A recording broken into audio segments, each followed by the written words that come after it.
Assalamualaikum warahmatullahi wabarakatuh. Kami di sini akan mempresentasikan hasil kerja kelompok kami tentang Capital Access Pricing Model atau yang disingkat dengan CAPM. Pertama-tama, kami akan membahas tentang pengertian CAPM yang merupakan suatu metode pendekatan untuk menentukan harga aset atau saham berharga yang memiliki keuntungan dan juga risiko tinggi. Menurut Halim, model penentuan harga aset model atau yang populer disebut sebagai Capital Access Pricing Model merupakan model untuk menentukan harga aset pada kondisi equilibrium. CAPM tujuannya adalah untuk menentukan tingkat pengembalian yang disyaratkan atau Required Rate of Return (RRR) minimum dari investasi yang berisiko. Kemudian dalam keadaan equilibrium RRR, investor atau suatu saham akan dipengaruhi oleh risiko saham tersebut. Kemudian ada teori yang digunakan. Nah, teori yang digunakan ini teori Capital Asset Pricing Model atau CAPM yang dikembangkan oleh Sharper 1964 dan Lindner 1965.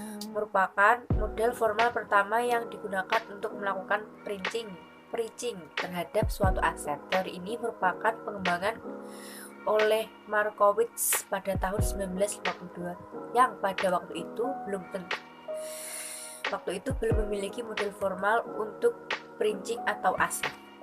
Asumsi CAPM atau Capital Asset Pricing Model.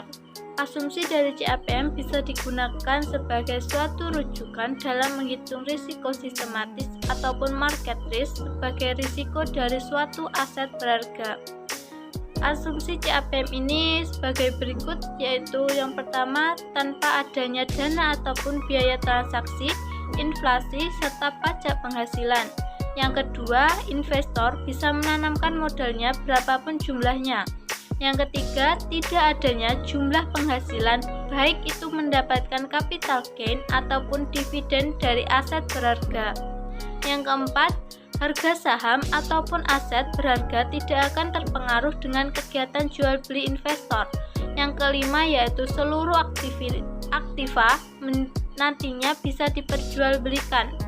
Yang keenam, diperkenankan untuk melakukan kegiatan short sales. Yang ketujuh, setiap investor bisa melakukan peminjaman dan penyimpanan aset dengan tingkat bunga yang sama dengan menggunakan tingkat borrowing rate dan riskless lending. Yang kedelapan, setiap penanaman modal bisa mengharap standar deviasi, expected return, dan koefisien korelasi antar setiap return. Yang kesembilan, diversifikasi portofolio yang sesuai dengan garis portofolio efisien. Yang ke-10 yaitu memungkinkan investor untuk mendapatkan probabilitas dengan tingkat return masa depan yang lebih identik. Yang ke-11, setiap investor berperan sebagai price taker. Yang terakhir yaitu pasar modal yang ada dalam model CAPM ini adalah pasar modal yang seimbang. Model CAPM adalah pendekatan teori aset berharga yang lebih fokus pada return dan juga resiko. Dalam pelaksanaannya, metode CAPM adalah metode atau cara yang digunakan oleh para investor karena mereka ingin memperoleh informasi terkait keuntungan maksimal yang bisa didapatkan oleh investor dengan memperhatikan angka return atau pengembalian. Beberapa yang termasuk di dalam risiko investasi yang jadi pertimbangan CAPM adalah sebagai berikut. Yang pertama adalah market risk. Market risk merupakan risiko yang terdapat di pasar. Market risk pun sering disebut sebagai interest rate risk. Dalam pelaksanaannya, risiko pasar akan turut mempengaruhi nilai investasi dari investor. Kemudian, devalued risk. Devalued risk adalah suatu risiko yang terjadi jika penjual aset ternyata tidak mampu membayar bunga dan juga biaya pokok aset.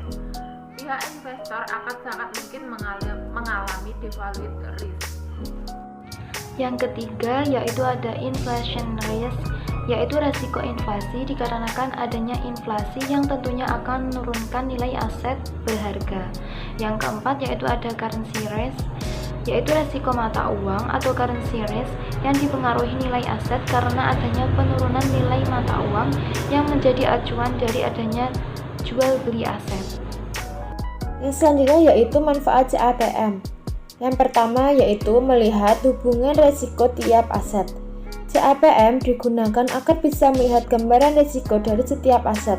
Lebih tepatnya, dengan menggunakan CAPM maka akan tergambar suatu keadaan yang mana hubungan dari resiko untuk setiap aset bisa terlihat dalam kondisi yang seimbang. Yang kedua yaitu memperkirakan hubungan resiko dengan return. CAPM adalah salah satu cara yang sangat efisien dalam mengetahui resiko dan juga return. Artinya, CAPM bisa merefleksikan secara jelas keterkaitan resiko dengan return yang diharapkan. Dengan menggunakan CAPM, maka para investor bisa melihat resiko hasil berupa resiko sistematis saham atau surat berharga. Istilah dalam CAPM. 1. Risk free rate. Risk free rate adalah return ataupun hasil dengan tanpa adanya risiko. Dalam pelaksanaannya, instrumen dari risk free rate memiliki bentuk surat berharga pemerintah seperti surat utang, obligasi, atau investasi modal lainnya. Notasi risk free rate yang ada di dalam CAPM adalah RF.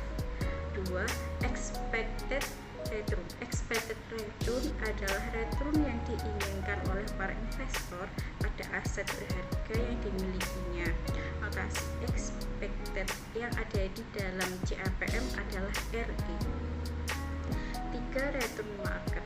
Return market atau tingkat pengendalian pasar di dalam CAPM adalah tingkat pengembalian dengan berdasarkan tingkat fluktuasi indeks harga saham yang ada. Notasi dari return market pada CAPM adalah RM. 4. Beta. Karena metode CAPM adalah suatu pendekatan yang bisa memperkirakan hasil, maka di dalamnya dikenal istilah beta. Beta adalah suatu cara mengukur tingkat keuntungan dari aset berharga atas return market. Dari materi yang sudah kami jelaskan, dapat disimpulkan bahwa Capital Access Pricing Model atau CAPM adalah suatu metode pendekatan dari harga aset ataupun akses pricing yang mampu memprediksi nilai keuntungan dari aset berharga.